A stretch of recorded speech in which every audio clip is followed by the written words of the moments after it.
sets that entire pattern, right? And what would move one chapter from one camp to the other? If you take out one verse from any one chapter, or you put one verse extra in any one of the chapters, then it moves. It messes up everything. Yes. And the fact that this pattern remains means that no one verse has been added and no one verse has been taken out. And that should give Muslims the confidence today that the book we're reading is 100% preserved as the Word of God. One of the major claims of Islam right there, of Muslims all over the world, that there have been no changes. There is the Quran we have today is the same that has always existed. The one that has always existed for 1,400 years is the same that would be on those eternal tablets. Isn't this the claim? At least it is on the ground. I don't know if this is an academic claim. Have you heard this claim before? Yeah, I have heard the claim, and I'm glad you brought it up because I sort of have straddled two worlds in this book by trying to communicate to a general audience, and I was criticized a little bit for it in a recent review of my book that came out because in the academic world, of course, it's not extremely controversial that corrections would exist in the manuscripts, partly because there are mistakes that scribes make, and that does account for a portion of the corrections in my view, and I think that's a reasonable thing to come to. But the other thing that was mentioned in this review is that the early literatures do have references to some of the messiness in the early manuscript tradition. And so that's just not known, and it's not popularly talked about today. So when I deal with this popular opinion, it isn't as though that has always been the opinion about the Quran. And so that's an important aspect of this whole discussion that needs to be remembered, is that there's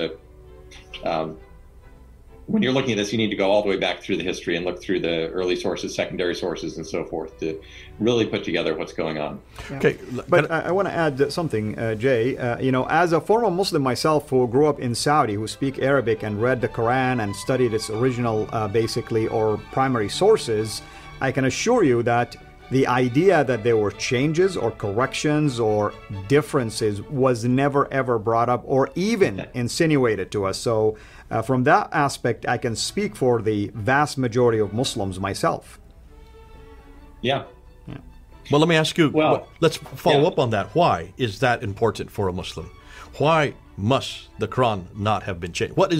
Help me here, because we have no problem. We assume this with the Bible. We know that the Bible has been changed. We even warn the readers of where the changes are. Why is this such a difficulty for Muslims to accept? Well, I mean, the changes in the Bible is not the idea that a Muslim have, which is corruption. That's what they think when you talk about a change, or at least copyist errors and things like that. But we are very transparent about it. We have footnotes, we have documents and things like that. When it came to Islam, it's taboo to even think for a second that there has been anything that was tampered with. And I speak again as a former Muslim, someone who grew up with this mindset.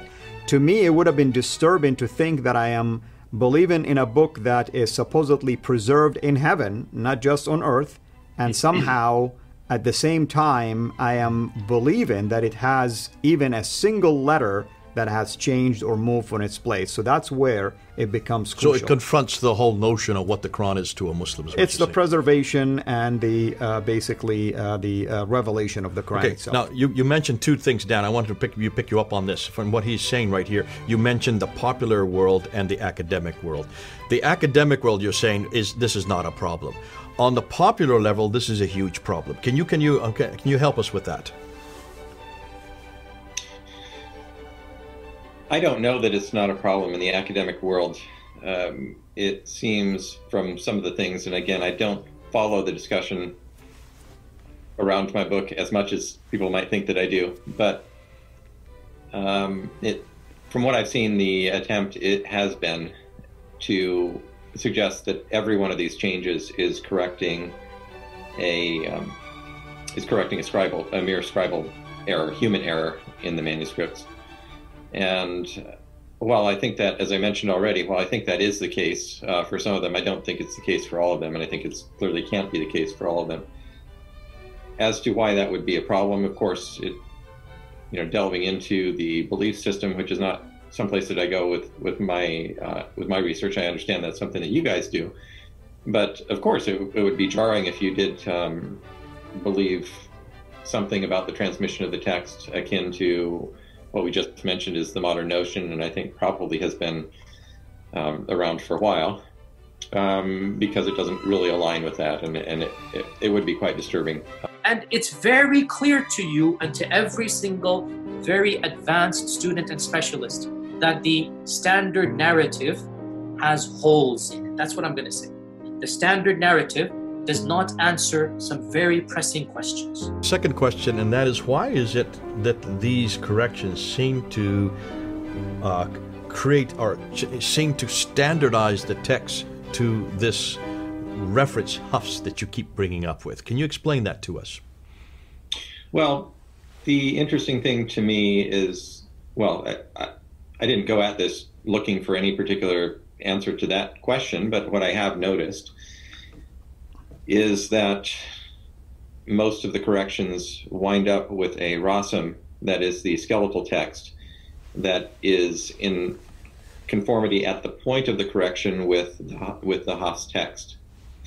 And by being in conformity with the Hafs text, I don't mean that it has the dots and the short vowels as the Hafs text has today, but that the skeletal text at the point of the correction aligns with the Hafs text. Now, in most cases, I can't see what was written underneath that correction, and so is it possible that what was first written there was also in alignment? Yeah, it is, but then that would be the question would be, why then was something erased and overwritten or otherwise corrected? And so the interesting thing to me is that, what does that tell me?